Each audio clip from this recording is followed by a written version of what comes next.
चमकौली नाम के एक छोटे से गांव में एक बहुत ही सुंदर बाग था, लेकिन कोई भी गांव वाला उस सुंदर बाग में जाने से डरा करता था। उनका मानना था कि अक्सर बाग के उस पार वाली गुफा के अंदर से किसी जिन्न की आवाजें आती हैं, जो आते जाते लोगों को आवाजें देता है, जिससे गांव वाले बहुत डरा करते थे। एक दिन गांव के दो युवक खेत पर आपस में बात करते हुए, अरे भाई, कल मैं उस बाग की तरफ गया था, वहाँ फिर से उस जिन की वही डरावनी आवाजें आ रही थी। अरे क्यों भाई, क्या करने गए थे तुम वहाँ? क्या तुम्हें पता नहीं बाग के पास वाली गुफा में जिन रहता है? अगर वो तुम्हें कहीं कुछ कर देता तो आइंदा फिर उस बाग की तरफ मत जाना। तभी वो वहाँ से बात करते हुए खेत से चले जाते हैं। अगले दिन गांव का एक लड़का रांझा, यार इस गुफा में से आवाजें कौन देता होगा? मुझे इसके पीछे जरूर कोई राज नजर आता है। रांझा भैया, जो भी हो, लेकिन गलती से भी उस गुफा के अंदर मत जाना। लेकिन इस गुफा का रहस्य तो मैं जान कर रहूंगा। सब गांव वाले डर के साए में आखिर कब तक रहेंगे? उसके बाद शाम हो गई और रांझा और उसका दोस्त अपने अपने घर चले गए। अगले दिन सुबह सारे गांव में सन्नाटा था और रांझा के घर के बाहर उसकी लाश रखी हुई थी। सब रो रहे थे। शाम को बस ये बोल के घर से निकला था कि आज एक रहस्य से पर्दा उठाने जा रहा हूँ। मेरे रांझा की बहादुरी उसे ले डूबी। हाय मेरा बच्चा। ना हो, ये उस गुफा वाले जिन ने ही किया है। हाँ, उसी गांव में धन्नू नाम का व्यक्ति रहता था, जो एक व्यापारी था। उसकी दो बेटियां थीं, रीमा और सीमा। उन दोनों को रंग बिरंगे फूलों का बहुत शौक था।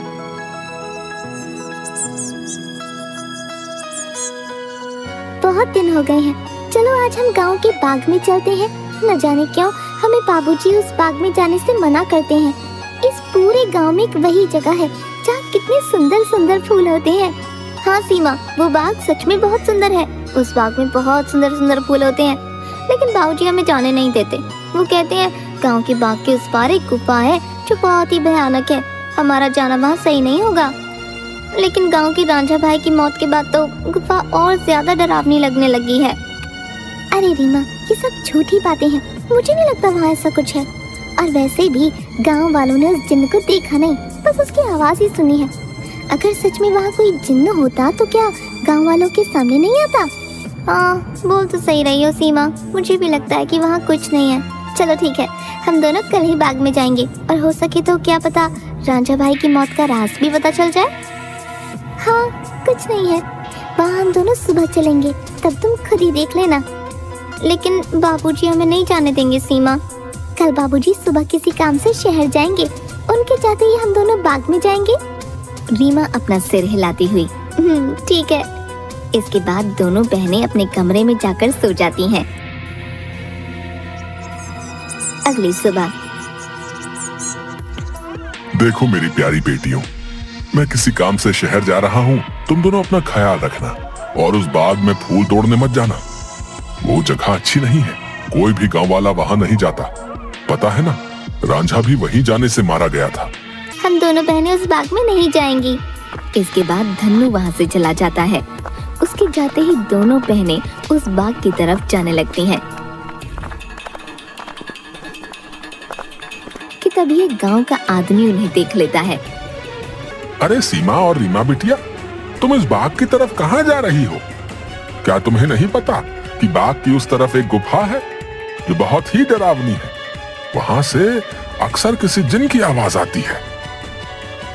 अरे काका, हम दोनों बस बाग में ही जा रहे हैं, वहाँ से कुछ फूल लेकर बस अभी आ जाएंगे। आप चिंता मत कीजिए, हम बाग के उस तरफ वाली गुफा में नहीं जाएंगे। चलो ठीक है बिटिया, लेकिन तुम दोनों शाम होने से पहले आ जाना। अच्छा, अब मैं चलता हूँ। इसके बाद वो आदमी वहाँ से चला जाता है। थोड़ी दूर चलने पर सीमा और रीमा देखती हैं कि दो चोर आपस में बातें कर रहे होते हैं। अरे भाई, हम ये सही कर रहे हैं क्या? गांव वाले तो कहते हैं उस गुफा में एक जिन रहता है जो लोगों को आवाजें देता है। मुझे नहीं लगता है, ऐसा कुछ है। वो गुफा गांव के सरपंच की है। मुझे तो लगता है उसमें बहुत सारा खजाना होगा। सब गांव वालों को डराने का बहाना है। बस चलो, चलकर आज देख ही डालते हैं।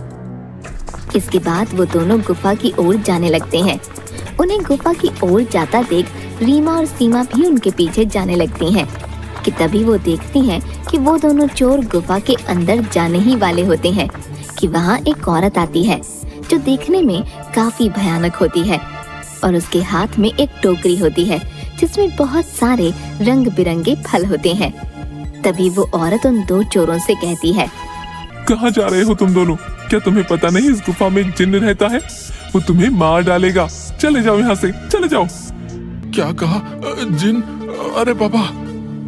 कि तभी उस जिन्न की आवाज आती है, कौन है वहाँ? क्या कोई मुझे सुन पा रहा है? अंदर आओ, निकालो मुझे यहाँ से। जिन्न की ऐसी डरावनी आवाज सुनकर वो दोनों डर जाते हैं। अरे भैया भागो, इस गुफा के अंदर तो सच में कोई जिन है, भागो यहाँ से। और वो दोनों वहाँ से भाग जाते हैं।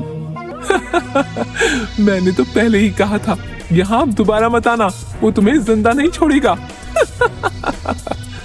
ये सब रीमा और सीमा देख रही थीं कि तभी वहाँ रीमा और सीमा के सामने वो औरत आ जाती है जो देखने में काफी भयानक होती है, जिसके हाथ में बहुत सारे रंग बिरंगे फल होते हैं। कहाँ जा रही हो तुम दोनों? सीमा और रीमा डरते हुए, हम तो बस ऐसे ही बाग घूमने आए थे काकी, लेकिन आप यहाँ क्या कर रहे हैं? मैं तो यहीं रहती हूँ, यही बाग मेरा घर है। तुम दोनों यहाँ से जल्दी चली जाओ, वरना वो जिन्न तुम्हें छोड़ेगा नहीं। जाओ यहाँ से।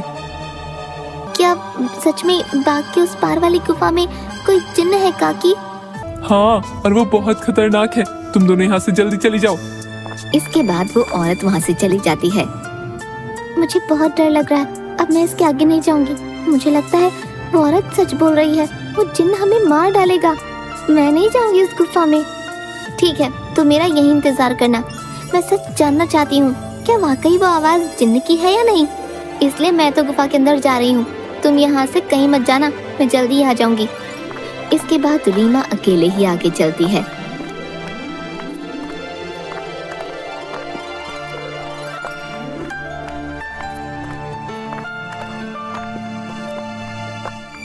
रीमा चलते चलते उस गुफा के पास पहुंच जाती है। तभी एक आवाज उसे सुनाई देती है जो काफी भारी होती है।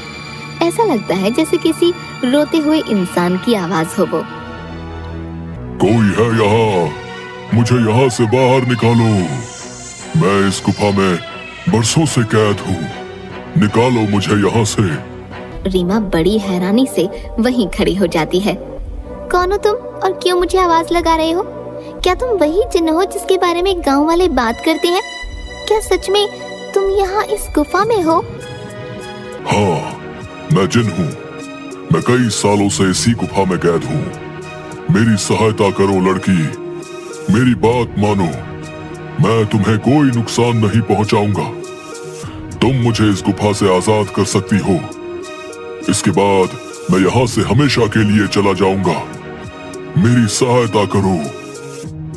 क्या सच में हमेशा के लिए तुम यहाँ से चले जाओगे? मैं तुम्हारी सहायता जरूर करूंगी। मुझे क्या करना होगा जिन? बताओ मुझे, मैं अवश्य ही करूंगी। तभी गुफा के दरवाजे खुलते हैं और रीमा उस गुफा के अंदर चली जाती है।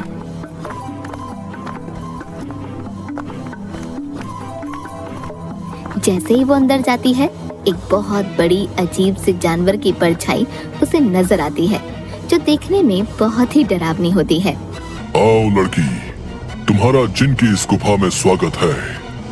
मैं कई सालों से गुफा के बाहर आते जाते लोगों को आवाजें लगाता हूँ। सब गांव वाले डर कर भाग जाते हैं। कोई भी गांव वाला इस गुफा में आने की हिम्मत नहीं कर पाता।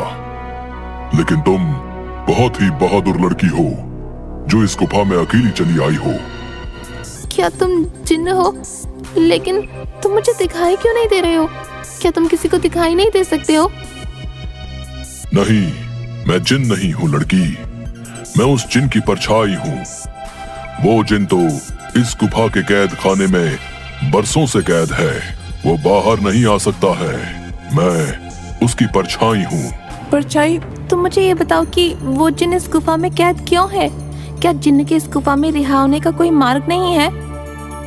मार्ग है लड़की, और तुम उस मार्ग तक पहुंच सकती हो, लेकिन इसके लिए तुम्हें इस गुफा के तहखाने में जिन के पास जाना होगा। वही जिन तुम्हें उसकी मुक्ति का राज बताएगा। जिसके बाद रीमा हाथ में जलती हुई एक आग की मशाल लेकर उस गुफा की ओर जाती है। जैसे ही रीमा तहखाने के अंदर जाती है तो उसे एक आग जलती हुई दिखाई देती है। वो जैसे ही उस आग के पास जाती है, हे जिन, मैं यहाँ तुम्हारी मदद करने आई हूँ, क्या तुम मुझे सुन सकते हो? उसे उस जिन्न की आवाज आती है। आओ बहादुर लड़की, मैं तुम्हारा ही इंतजार कर रहा हूँ। मैं जानता हूँ कि तुम ही मुझे इस गुफा से मुक्ति दिला सकती हो। तुम्हारा इस गुफा में स्वागत है लड़की। तुम बहुत ही बहादुर हो जो इस गुफा में आई हो।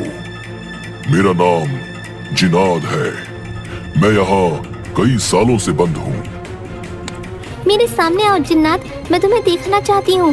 कि तभी अचानक से जिन्नात उसके सामने आता है, जो बहुत ही डरावना होता है। एक बहुत ही भयानक सा दिखने वाला, जिसके सिर पर एक लंबी चोटी होती है जो काफी बड़ा होता है। रीमा के सामने वो आता है। उसे देखकर रीमा थोड़ा डर जाती है। देखो, तुम डरो मत लड़की, मैं तुम्हें कुछ नहीं करूंगा। मैं जानता हूँ कि तुम मेरी मदद करने आई हो, लेकिन मेरी मदद करना इतना भी आसान नहीं है। तुम एक बार और सोच सकती हो। क्या तुम वाकई मेरी मदद करना चाहती हो? लेकिन मैं तुम्हारी मदद कैसे कर सकती हूँ, और तुम यहाँ कैद कैसे हुए? बताता हूँ। बहुत साल पहले इस गुफा में एक औरत रहती थी। वो बहुत गरीब थी। वो गुफा के बाहर वाले बाग से फल तोड़ा करती थी और उन्हें ही खाया करती थी। एक दिन उसने बाग के सारे फल तोड़ लिए और यहाँ इस गुफा में लेकर आ गई। उन्हीं फलों के बीच एक रहस्यमयी फल भी था, जो बहुत ही चमकदार था और जिस पर मेरी नजर थी। वो फल मेरी उम्र 100 साल और बढ़ा सकता था, लेकिन मैं उस फल को तब तक नहीं छू सकता था जब तक कोई इंसान उस फल को उसके पेड़ से तोड़ ना ले। एक दिन वो औरत चमकदार फल को उसके पेड़ से तोड़कर इस गुफा में ले आई। जब मैंने देखा तो मैं उसके पीछे इसी गुफा में आ गया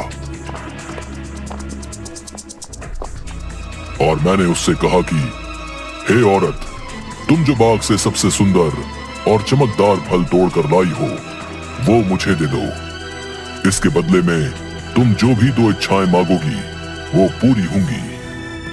ठीक है, मैं तुम्हें वो फल दे देती हूँ, लेकिन मेरी 2 इच्छा है। पहली ये कि तुम मुझे वरदान दो, आज से ये बाग मेरा होगा, और दूसरी ये कि तुम इस गुफा में ही कैद रहोगे, ताकि इस बाग में कोई भी तुम्हारे डर से ना आ सके, और हमेशा के लिए मैं ही इस बाग में राज करूं। वो औरत मुझे फल तो दे देती है। उस फल से मेरी उम्र तो 100 साल बढ़ गई, लेकिन उस औरत को दिए गए वरदान की वजह से मैं यहीं कैद हो गया। तब से ही मैं इस तहखाने में कैद हूँ। क्या अब से पहले किसी ने आपको यहाँ से बाहर निकालने की कोशिश नहीं की? इससे पहले गांव के एक लड़के ने मुझे बचाने की हिम्मत दिखाई थी, लेकिन जैसे ही वो लड़का उस चमत्कारी फल को लेकर गुफा में आ रहा था, तभी उस बूढ़ी औरत ने उसको मौत के घाट उतार दिया और सारे गांव में बात फैल गई कि मैंने उसको मारा है। हाँ, वो लड़का हमारे गांव का रांझा भैया थे। उसको उस बूढ़ी औरत ने मारा। मैं आपको यहाँ से आजाद जरूर करवाऊंगी, लेकिन मुझे तुम्हें यहाँ से आजाद कराने के लिए करना क्या होगा? तुम्हें यहाँ से उस बाग में जाना होगा। वहाँ तुम्हें उस बाग में रहने वाली उसी औरत की झोपड़ी दिखेगी, जिसके कारण मैं इस गुफा में कैद हूँ। तुम्हें उसकी झोपड़ी में जाना होगा। वहां से तुम्हें सबसे सुंदर और चमकदार फल लाना होगा। मेरी मुक्ति का राज उस फल में ही कैद है। ध्यान रखना बहादुर लड़की, उस औरत की झोपड़ी में कोई नहीं जा सकता है। जब वो सो रही होगी, तुम्हें तब ही जाना होगा और उसकी फलों की टोकरी में से सबसे चमकता फल लेकर आना होगा। उसी फल में तुम्हें मेरी मुक्ति का राज मिलेगा। लेकिन तुम्हें यह काम बड़ी होशियारी से करना होगा। अगर उस औरत को पता चल गया तो वो तुम्हें जिंदा नहीं छोड़ेगी। ठीक है जिन, मैं तुम्हारे लिए वो चमकदार फल जरूर लेकर आऊंगी। मैं तुम्हारा इंतजार करूंगा, बहादुर लड़की। इसके बाद रीमा वहाँ से बाग में जाती है और उस औरत की झोपड़ी की ओर बढ़ने लगती है। रीमा देखती है कि उस औरत की झोपड़ी में कोई नहीं है। वो इधर उधर देखती है और उस झोपड़ी के अंदर चली जाती है। रीमा अंदर जाकर देखती है कि बहुत सारे फल उस औरत की झोपड़ी में रखे हैं। अरे ये तो कितने सारे फल हैं, लेकिन इन सब में कोई भी फल बहुत ज्यादा नहीं चमक रहा। तभी अचानक रीमा देखती है कि वही औरत अपनी झोपड़ी की तरफ आ रही है। ये देखते ही रीमा दरवाजे के पीछे छुप जाती है। वो औरत अपनी झोपड़ी में आती है और उसके हाथ में एक टोकरी होती है जिसमें बहुत सारे फल रखे होते हैं। वो अपनी टोकरी एक टेबल पर रख देती है और पास ही पड़ी चारपाई पर सो जाती है।